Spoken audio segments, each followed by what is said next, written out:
There was a time when control was mistaken for strength, when men were taught that leadership meant domination, that to lead, you had to command, that to be respected, you had to instill fear, that to be followed, you had to demand obedience. But that time has died, and thank God it has, because the world no longer needs men who lead by force. It no longer needs kings of control. It no longer needs tyrants cloaked in charm. The world now demands something rarer, something infinitely more dangerous. The man who leads without needing to control. He does not control because he does not need to. Because the fire inside him burns cleaner than ego. Because the power that fuels him is not sourced from insecurity, but from integration. He is a man who knows that leadership is not possession. It is not micromanagement. It is not surveillance. It is not puppeteering. It is presence. A presence that aligns instead of forces, that inspires instead of demands. That becomes the very thing others crave to follow, not because they must, but because they can't look away. This man does not seek control because he has already conquered the hardest territory known to mankind. Himself. He has walked through the wastelands of his own psyche, faced the fractured mirrors of his childhood, bled truth over every lie he once called identity. And in that bleeding, in that brutal shedding of illusion, he found something control could never offer: clarity. Clarity that leadership is not about controlling the outcome, it's about becoming the signal. You see, most men confuse control with influence. But influence is not born in tactics, it's born in being. A man who truly leads doesn't push, he doesn't pull, he radiates. His vision doesn't dominate, it elevates. His words don't manipulate, they reveal. His mission doesn't enslave, it awakens. Because he doesn't need to convince you. He just is what he says. And that embodiment breaks resistance faster than any force ever could. Control belongs to the weak, to the untested, to the boy pretending to be king, to the man who has never learned the sacred art of surrender, not to passivity, but to trust. To trust in the strength of alignment, in the authority of stillness, in the pull of purpose. The modern man leads not from his mouth, but from his spine. And it shows. He listens more than he speaks, because he knows that true direction is not found in domination, but in discernment. He sees before he acts, because impulse is the currency of the reactive. And he's not reactive, he's responsive, controlled, not controlling. He's not loud, but the gravity of his presence bends the entire room. He doesn't seek to be liked, he seeks to be true. And in a world addicted to performance, that truth feels like thunder. It shakes foundations. It rearranges expectations. It exposes every false leader trying to control what he hasn't yet mastered within himself.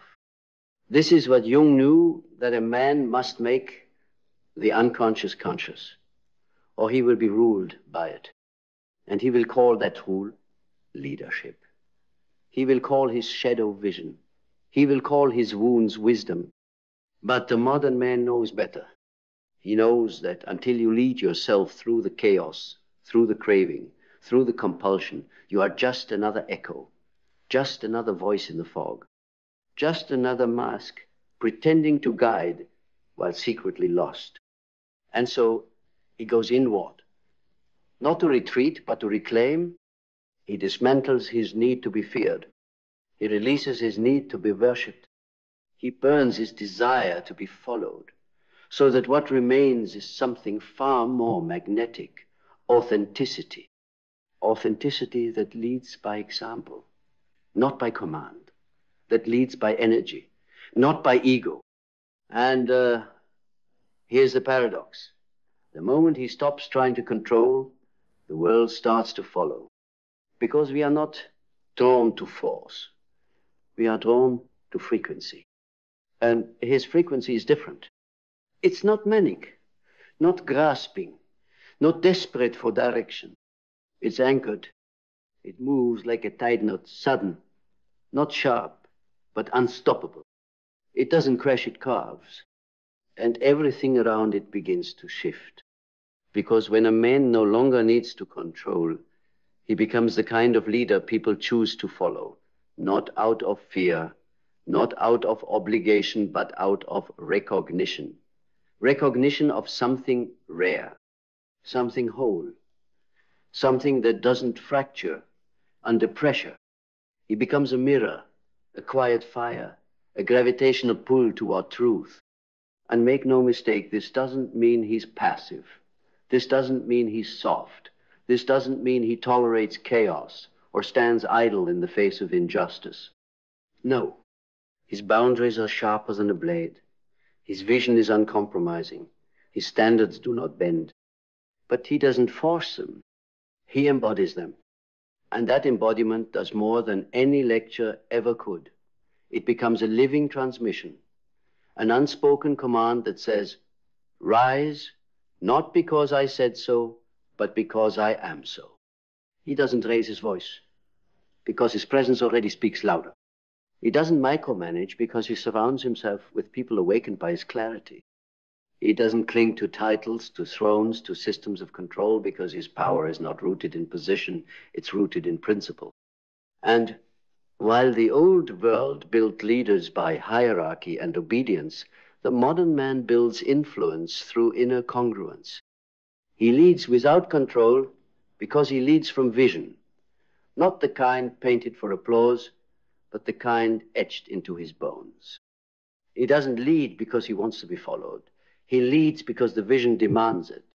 He wakes up not to maintain control, but to serve the mission, to steward the fire, to carry the weight with grace, to walk first through the unknown, not to prove his worth, but because the calling won't let him rest. And when you see him, you feel it. You feel the difference between control and leadership, between manipulation and magnetism, between coercion and conviction. He does not dominate you. He invites you. He invites you to remember who you are beneath the fear. He invites you to awaken the leader inside of yourself, not through obedience, but through ownership, because the modern man does not breed followers. He ignites leaders. And when you ignite leaders, you don't create dependence, you create movement. You create legacy. You create a ripple that moves not because it was pushed, but because it was activated. That's what he does. Not through control, but through presence, through truth, through the refusal to lead from anything less than his deepest, most integrated self. He doesn't lead because he wants to be above you. He leads because he knows how to stand beside you with fire in his eyes and a storm in his chest that says, I've been through hell to find this path, and I won't drag you, I won't push you, but I'll walk it with or without you. And just like that, you begin to walk too, not because he forced you, but because something in you remembered. You were born to lead as well. And in that moment of remembrance, something ancient stirs in your bones. A fire you thought had long gone cold flickers back to life, not from pressure, not from demand, but from invitation. Invitation to step out of imitation and into initiation. Because the modern man does not govern by hierarchy, activates by example. He doesn't say, follow me because I have the answers. He says, stand with me because you carry answers of your own. He understands that the era of rulers is over. This is the age of risers. And risers don't need permission. They need exposure. Exposure to what is possible when a man stops clutching for control and starts cultivating coherence, the sacred alignment between word, action, and intention. He knows that in a world obsessed with domination, the ultimate rebellion is integrity. Because when you live from that place pure, anchored, undivided, everything begins to reorganize around you. People feel safer, not because you're soft, but because you're solid. People feel empowered, not because you give them power, but because your presence reminds them they already have it. People feel seen, not because you cater to them, but because you see them from a place of stillness rather than strategy. This is the quiet revolution, the inner uprising, the new paradigm of power. The man who leads without control is not void of structure. He is structure. His word is law because he lives it first. His world bends toward order because he brings inner order into every space he enters. He doesn't demand discipline. He is discipline. He doesn't project dominance. He radiates sovereignty. And that sovereignty cannot be challenged. Not because it crushes opposition, but because it contains it. Because a man who has mastered himself no longer fears resistance. He holds it, examines it, learns from it. And then he responds not from ego, but from essence. This is what makes him dangerous. Not because he controls others, but because he cannot be controlled. Not by temptation, not by flattery, not by fear, not by chaos. He is internally governed, rooted in his vision, guided by truth, immune to manipulation. And when you stand in front of that, when you feel the depth of a man who needs nothing from you, yet still serves you with everything in him, it disarms every part of you, still pretending. Every performance falls away.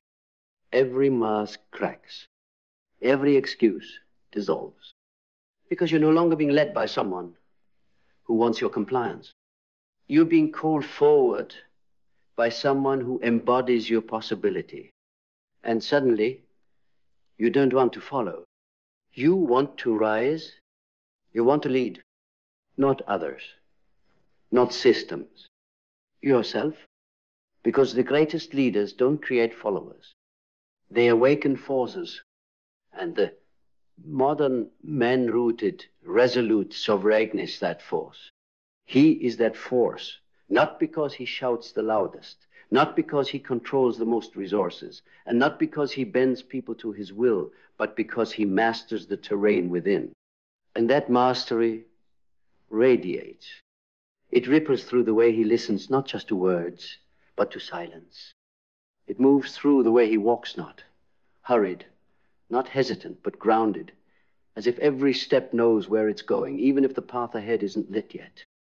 It echoes in his decisions, swift when needed, patient when it counts, but always forged in fire-tested clarity. He doesn't confuse urgency with power. He doesn't mistake noise for leadership. He doesn't equate authority with force. He is the authority because he no longer abandons himself to earn approval. That's the difference. Most men chase control to compensate for the lack of control within.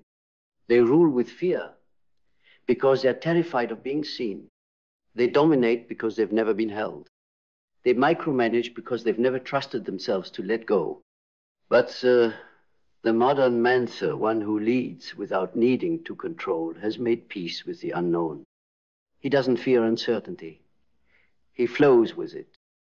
He doesn't grip outcomes, he guides them. He doesn't trap others in his own limitations. He liberates them with his presence. And this is what makes him unforgettable. You don't remember what he said.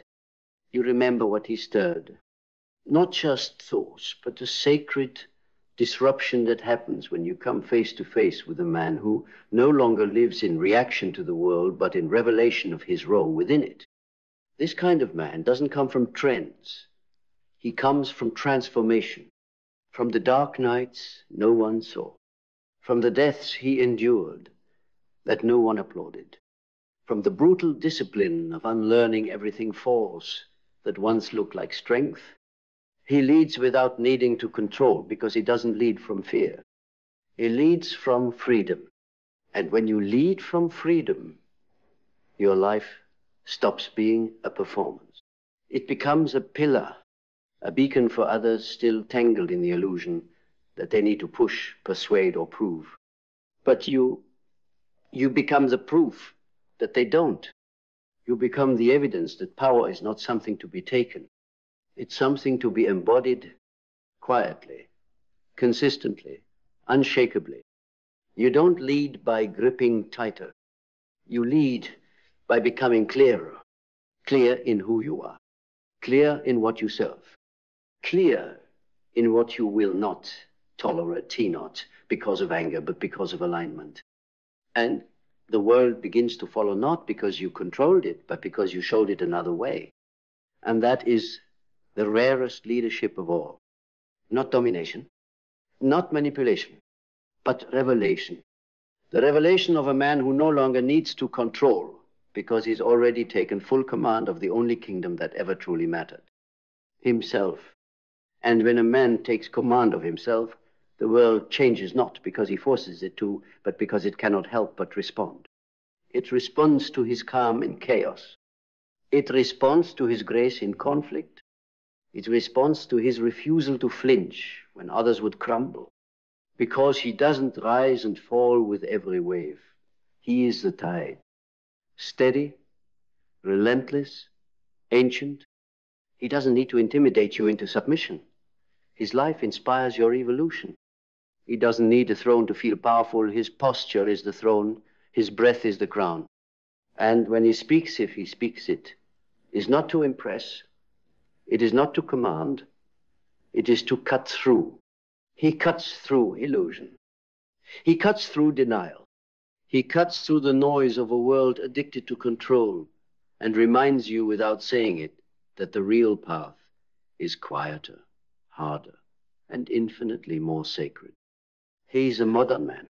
He leads without control because he has died to the part of him that once needed it. He's buried the tyrant within, the overcompensator, the fragile boy masquerading as a leader. And from those ashes, something stronger rose. Not stronger in might, stronger in meaning, because that's the secret. Control is easy. Leadership without it, that's rare. That's real. That's legacy.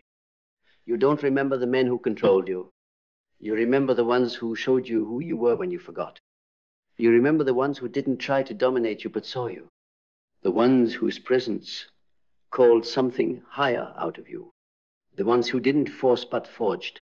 The ones who stood so rooted, so clear, so deeply committed to something beyond themselves that you felt your own soul rise just by being near them. That's the modern man. He doesn't need to control because he knows who he is. He knows what he serves. And when you know that, you become undeniable. Not in your volume, not in your reach, not in your brand, but in your being. The world will test that. It will try to pull you back into noise. It will tempt you with shortcuts, accolades, the illusion of power, but you will not bite because you've tasted something deeper. You've felt the fire of alignment. You've walked the edge of stillness. You've led without control and watched how everything begins to orbit a man who doesn't need the world, but serves it anyway. And in that service, in that surrender to something greater than pride, you will find what all the controllers never will. Freedom, respect that cannot be bought, influence that cannot be shaken, and a legacy that cannot be erased. Because you led not from fear. You led not from the need to rule. You led from truth. And truth never begs for control. It simply leads. And when truth leads, the need for control dissolves because truth does not need anything. It simply is. It does not chase. It does not beg. It does not fear rejection or demand submission. It radiates. It holds. It reveals. And the man who carries that kind of truth within him, he is not just a leader. He is a force of nature cloaked in calm, a storm made of silence. A compass others aligned to, not because they were told to, but because their soul remembers the direction it had forgotten. He doesn't bark orders. He doesn't threaten. He doesn't manipulate outcomes behind closed doors. He just lives it. Every hour, every conversation, every moment of uncertainty met with unwavering clarity. He has no use for grand declarations because his energy does the talking. Because what he builds is not held together by control, it's held together by congruence. The way he loves, the way he disciplines, the way he walks through failure without collapsing into it. That's what people follow. Not his name, not his strength, but his consistency. Because in a world of shapeshifters and empty promises, the rarest man of all is the one who is the same when no one is watching. Who leads the same behind closed doors as he does in public? Who holds his integrity not like a trophy, but like a torch shown he's willing to carry alone if he must? He has made peace with solitude. He has made peace with being misunderstood, because he knows those who are addicted to control are always desperate to be understood. But the man of truth, he doesn't need to be understood.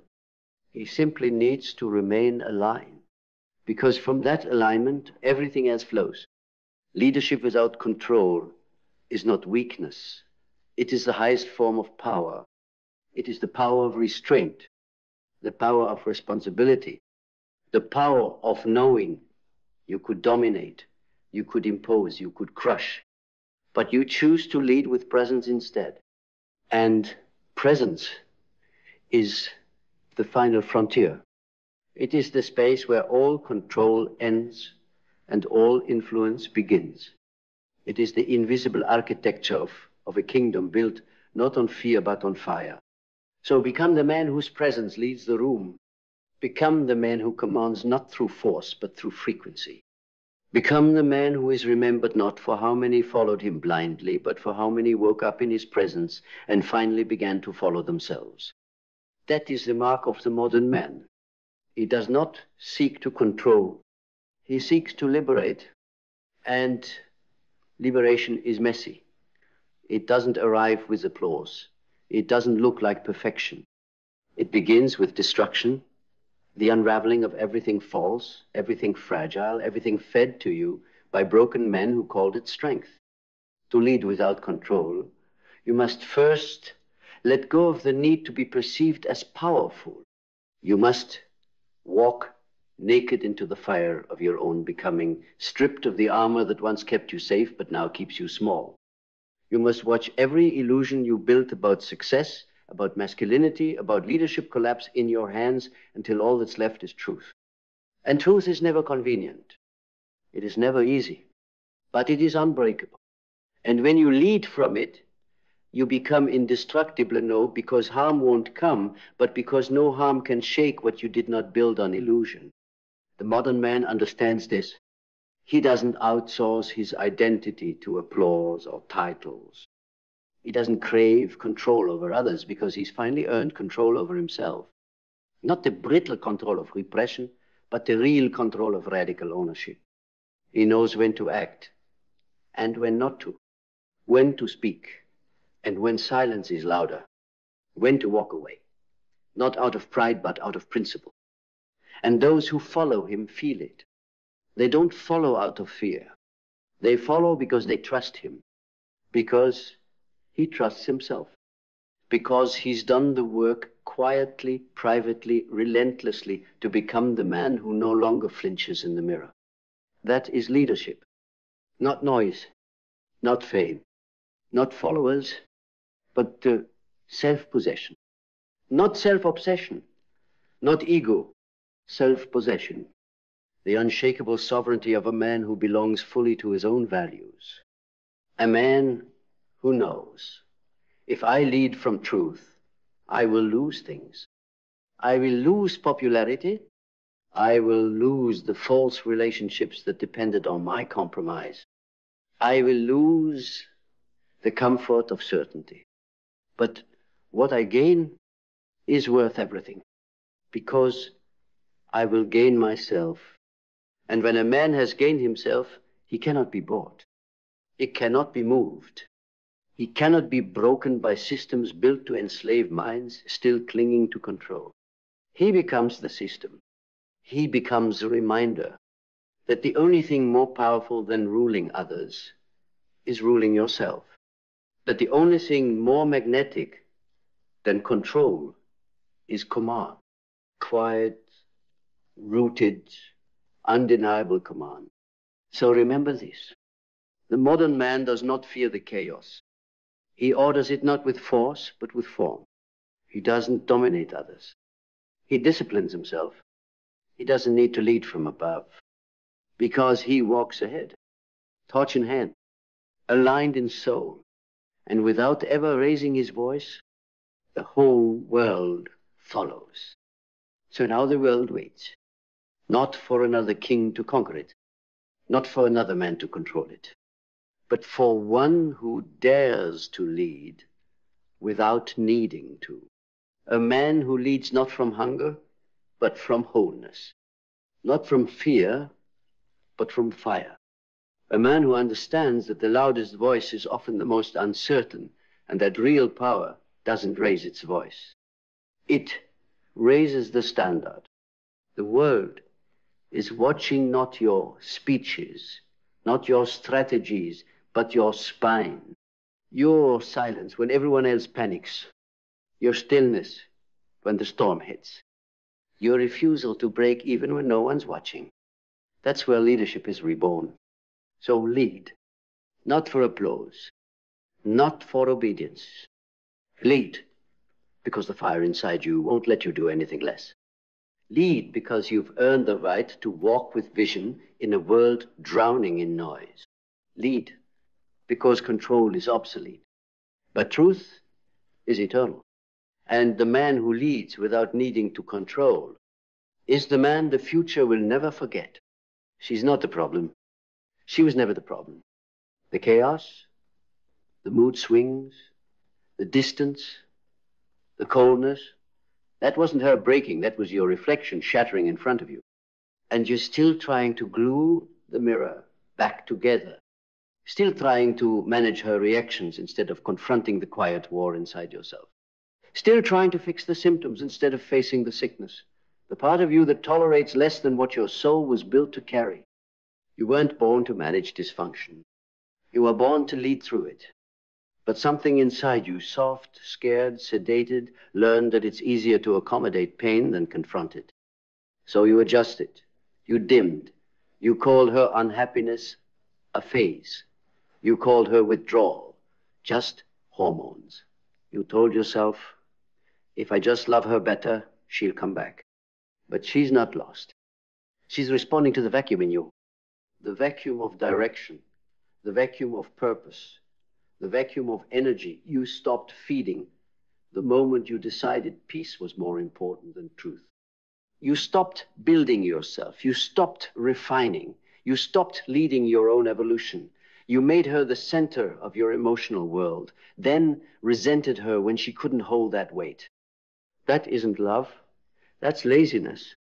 And now you sit in the ruins of a relationship wondering where the fire went, but the fire never left. You stopped bringing wood. You stopped doing the work. You started watching her more than you watched your mission. You started blaming her storm instead of questioning why your foundation was so easily shaken. Because deep down, you knew you tolerated less. You accepted average. You betrayed your own edge, the sacred tension that keeps a man sharp, hungry, dangerous in the best way. You let softness win, not strength in stillness, not peace within purpose, softness. The kind that comes when a man abandons his pursuit of greatness and starts measuring his life by how comfortable he can keep things. And the moment you traded your edge for ease, you lost her. Not because she wanted better, but because you did. You just didn't have the words for it yet. You didn't know how to say, I've forgotten who I am. You didn't know how to say, I've let go of the mountain I was supposed to climb. You didn't know how to say, I made her my mission, and that's why I'm miserable. Because no woman wants to be the purpose of a man. She wants to walk beside his purpose. She wants to follow his fire, not be the fire. And when you forget that when you expect her to replace your edge, carry your drive, validate your stagnation, she breaks, not out of disrespect, out of desperation. Because she didn't sign up to be the leader. She didn't want to become the man in the relationship. She wanted to rest, to bloom, to surrender into a presence that could contain her, not collapse into her. But how can she trust a man who doesn't lead his own life? How can she relax into arms that tremble every time she tests their strength? How can she follow a man who's more committed to avoiding pain than pursuing purpose? She can't. And that's why she's cold. That's why she's silent. That's why she's rolling her eyes when you say you'll change and sighing when you make promises you've broken 100 times before. Not because she doesn't care. Because she's grieving the man she knows you could be the one you glimpsed, but never fully claimed. The one who was bold enough to choose discomfort over disconnection. The one who didn't wait for crisis to act. The one who didn't treat her mood as the problem, but used it as a mirror. Because that's what every moment of chaos is, a mirror. And every time you try to fix her, you miss the invitation. The invitation to return, to the edge, to the mission, to the you who doesn't shrink just because she's emotional, to the you who doesn't fold when life doesn't applaud, to the you who knows that masculinity isn't control, it's clarity. Clarity of vision, clarity of values, clarity of direction. She doesn't need you to fix her. She needs you to fix your aim. Because when your aim is true, when your life is aligned, her chaos calm. Not because you silenced her. Because your presence made the noise irrelevant. But you can't fake that presence. You have to become it. You have to build it in the gym when no one is watching. In the silence before the sunrise. In the moments when choosing growth feels like death. That's where men are made. Not in comfort, in conflict. Not in agreement, in opposition. Not in fixing her, in fixing the part of you that ever thought she was the problem in the first place. Because the problem was never her emotion, it was your inability to hold it. The problem was never her desire, it was your shrinking in the presence of it. The problem was never her chaos, it was your refusal to cultivate order within yourself. Because that's what the masculine does. It orders, it stabilizes, it holds. Not from a place of dominance, but from depth. From a rootedness in self so unshakable that nothing she brings can knock it down. Not her tears, not her fire, not even her silence. You want to fix her? Stand still when she storms. You want to earn her softness? Show her your structure, not your money, not your muscle, your mind, a disciplined, directed, dialed-in mind, one that doesn't scatter every time she pulls away, one that doesn't collapse the moment her validation disappears, one that remains focused, even when affection is withheld. Because that's when your leadership is tested, not when she's loving you, but when she's challenging you. Not when she agrees, but when she questions everything you say.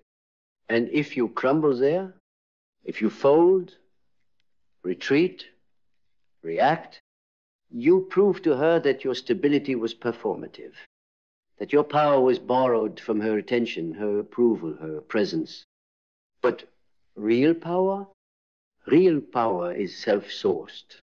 It's born in the fire of solitude, forged in the pain of self-confrontation, tempered in the heat of discipline and purpose.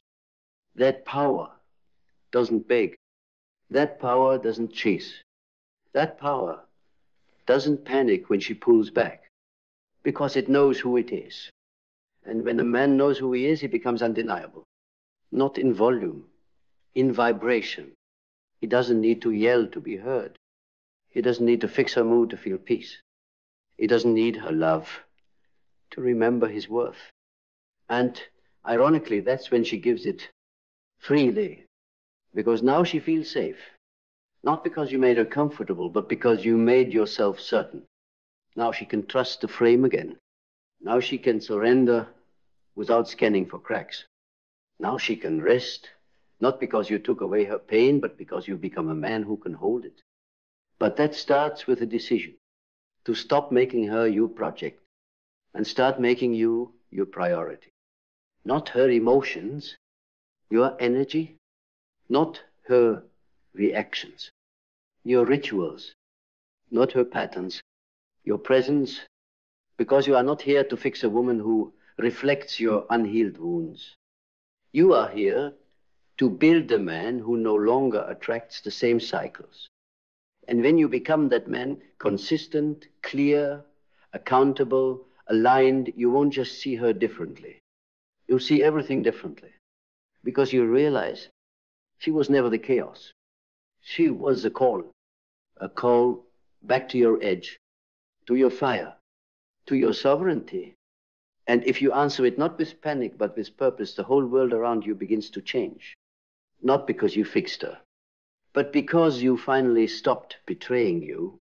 You stopped betraying your own standard. You stopped making excuses for your stagnation, blaming her reactions for your own regression. You stopped waiting for her to behave differently so you could feel like a man again.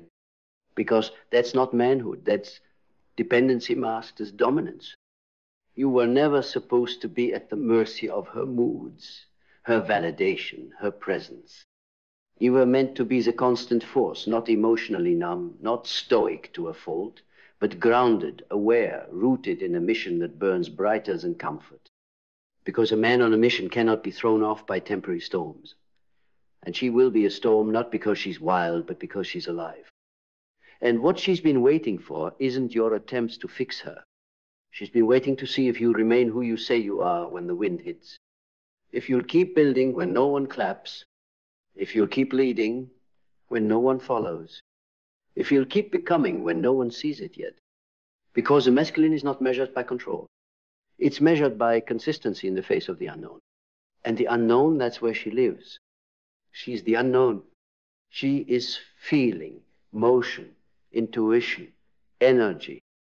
And you are structure, form, focus, direction.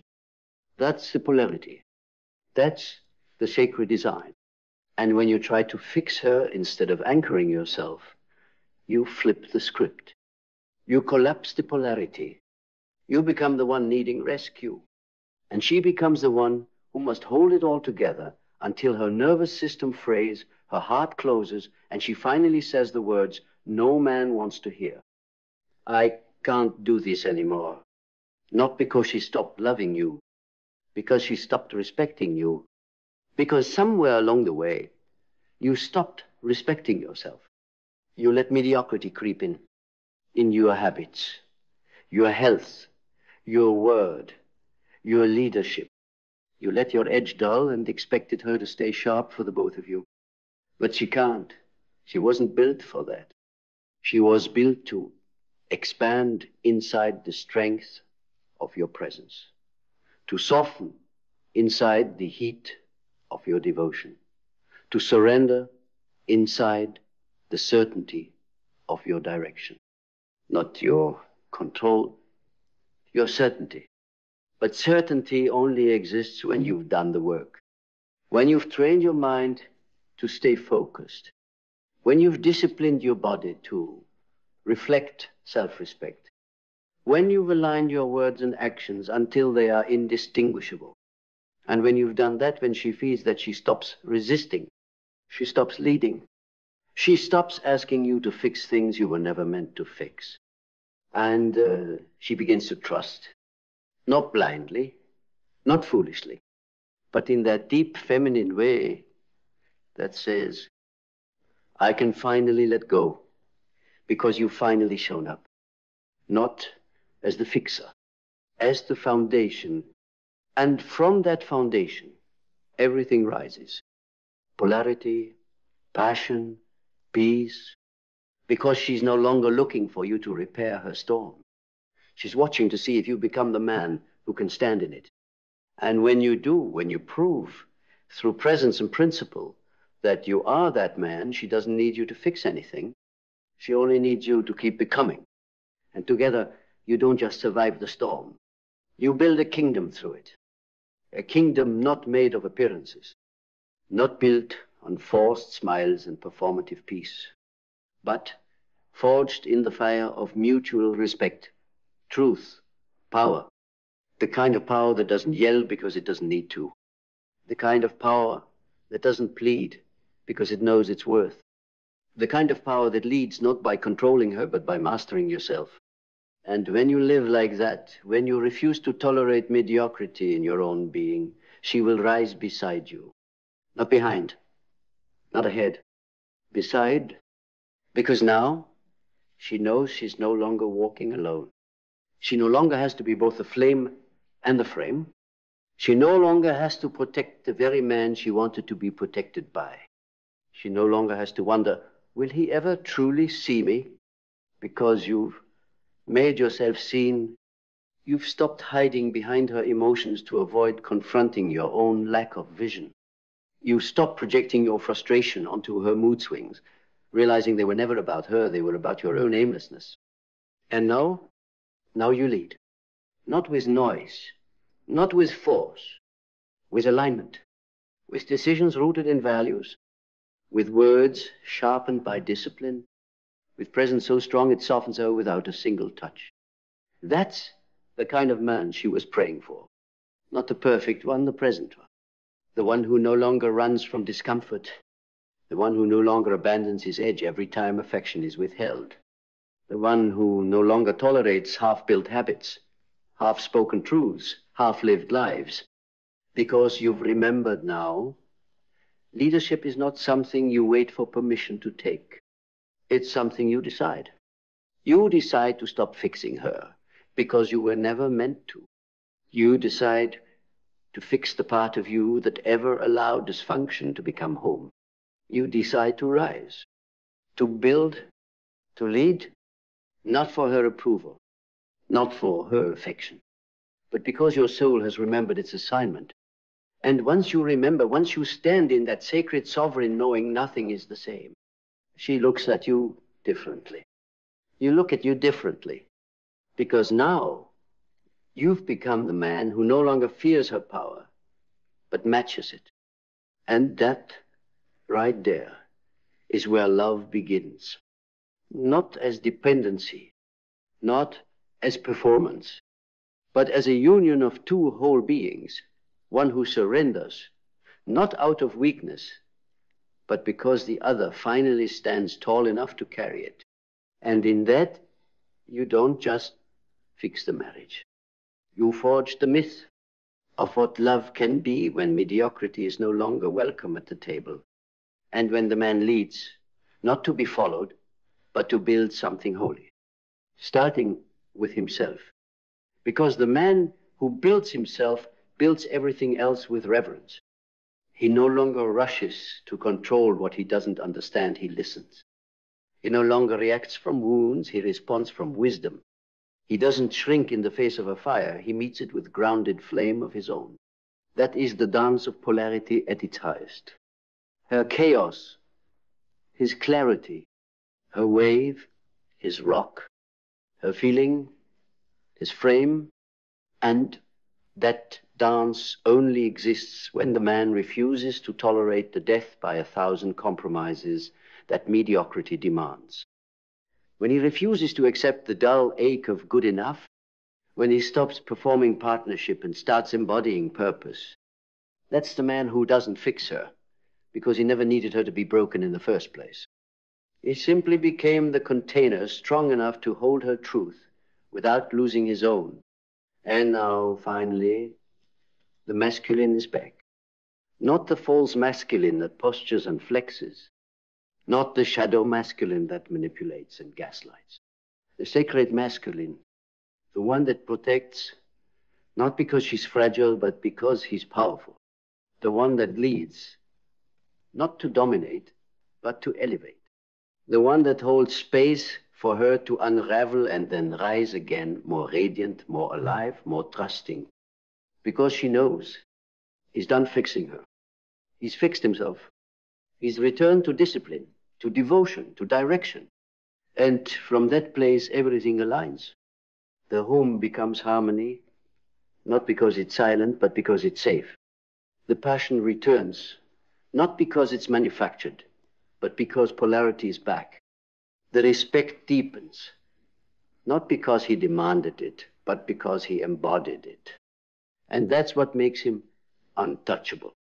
Not his perfection, his presence, not his strength alone, his sovereignty. He no longer chases peace. He is peace. He no longer begs for love. He becomes the man worthy of it. And in doing so, he reclaims the one thing that fixes everything. His standard. Because when your standard for yourself is high, your tolerance for chaos becomes low. Not because you run from challenge, but because you refuse to entertain anything that asks you to betray your truth to keep the peace. And she feels that now. She trusts it. Not because you told her, because you showed her. With every action, every habit, every boundary, every breath, you become the man she can finally fall into, not because you caught her, but because you never let go of yourself. And in that sacred union built on sovereignty, steadiness, and soul, the story changes. Not because she was fixed, because you finally remembered. The man who builds his edge sharpens her trust. The man who rises within calls her deeper. The man who stops trying to fix her fixes everything. Because when you fix the part of you that once tolerated mediocrity, you become the foundation everything else rises from. You stop seeking permission to be powerful. You stop shrinking to maintain peace that isn't real. You stop adjusting your worth based on her mood, her tone, her emotional weather. And in doing so, you reclaim your spine. You stop fearing her fire and start forging your own. You stop resenting her tests and start welcoming them, not as insults, but as initiations. Because now you understand.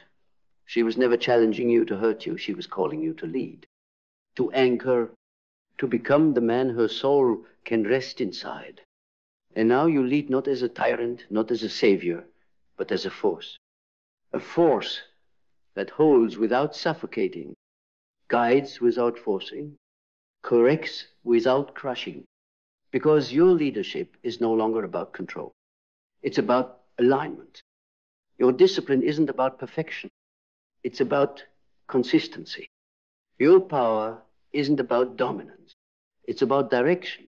You no longer fold under emotion, yours or hers, because you've built a foundation strong enough to feel without flinching. And that's what she trusts now. Not the words, not the promises, the energy. Because energy is everything. The way you walk into the room, the way you speak with integrity, not intention. The way you hold her eyes when she's in her storm and don't blink. She's no longer watching your mouth. She's watching your movement. Do you lead yourself? Or are you still a slave to your comforts? Still a boy in a man's clothing, performing presence while avoiding purpose? Because now the illusion is gone. And, she wasn't the project. You were. She wasn't the chaos. She was a compass, pointing you back to the man you were meant to become, not through approval, but through pressure. And now you felt it. The weight, the edge, the invitation to either step up or stay average. And you're done choosing average. Because average love is not love. It's survival. Average masculinity is not power. It's fear dressed in logic. Average leadership is not safety. It's stagnation painted as calm. And you were never meant to live an average life. You were never meant to sit in rooms where your soul must be silent to keep the peace. You were never meant to live with a woman who fears your softness because your strength is absent. You were meant to lead. Lead yourself. Lead your home. Lead your mission. Not perfectly, but relentlessly. And from that posture, everything else heals. Not because you forced it, because you became it. Because you stopped waiting for change to arrive at your doorstep. And you became the storm that shattered the old story. The storm that redefined what it means to be a man. Not one who fixes her. One who builds himself so deeply that she heals in his presence without him saying a word. That's the man you were born to be. Not someday. No. And now there are no more excuses. No one left to blame. No more fixing her. Only you face to face with your reflection. Stripped of illusion, stripped of noise, stripped of the mask. And you will either lead or you will lose everything. Not because she stopped loving you, But because she could no longer see the man she once trusted to follow, she doesn't need you to fix her. She needs you to fix the part of you that ever allowed mediocrity to feel like home. The part of you that chose comfort over calling. The part of you that abandoned your fire to keep the peace. You were never born to be a dimmed-down version of yourself. You were born to lead, to protect, to be the grounded force upon which real love can rise wild, deep, sacred. And that begins the moment you stop trying to fix the woman in front of you and start rebuilding the man within you. No more promises, no more apologies, only action fierce, focused, unwavering. Only truth lived through presence, not just preached through words. Because when you fix that, when you raise your standard and live by it like a sacred law, everything changes. She changes, you change. The love you thought was dead, it resurrects. Not because you saved it, but because you became the man who no longer tolerates less than the truth. And from the ashes of mediocrity, a kingdom is born. Not built on perfection, but on presence. The kind of presence only a man can offer when he's remembered who he really is. A man who no longer tries to fix her, because he's already fixed himself.